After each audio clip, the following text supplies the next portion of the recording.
Hello chers abonnés, bienvenue dans le tuto de DS Method. Nous allons pour cette vidéo explorer une autre fonction conditionnelle qui n'est rien d'autre que la fonction nb.si ensemble.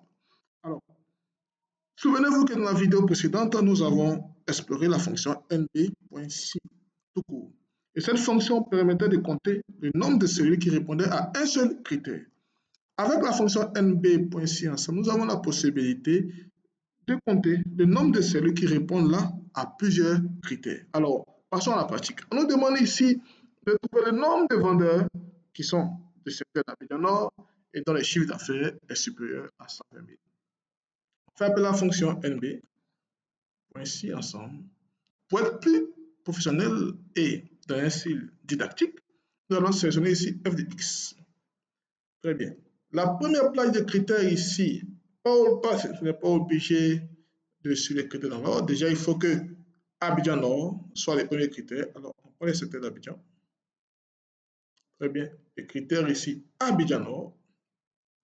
La deuxième plage de critères ici n'est rien d'autre que le total du chiffre d'affaires. Alors, là, c'est dit F8 à F19. En parenthèse, il faut que les plages de critères sélectionnés aient la même taille et la même dimension. Très bien. B8, B19, F8, F19. Très bien. Et le critère ici n'est rien d'autre que le chiffre d'affaires doit être supérieur à 120 000. C'est parfait. Nous avons là le résultat de 2. OK. Et là, nous avons deux vendeurs qui ont un chiffre d'affaires supérieur à 120 000 et qui viennent d'Abidjan Nord. Si nous voulons vérifier, on peut le faire rapidement de façon manuelle, comme le fait d'habituellement. On fait ici le filtre. On va prendre d'abord Abidjan Nord.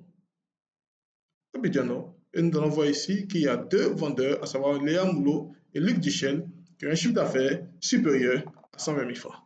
Alors, nous espérons que cette vidéo vous sera utile dans vos travaux quotidiens. N'hésitez pas surtout à vous abonner, à liker et activer la cloche de notification pour ne rien manquer sur les nouveautés d'Excel avec DS Method afin de monter en puissance.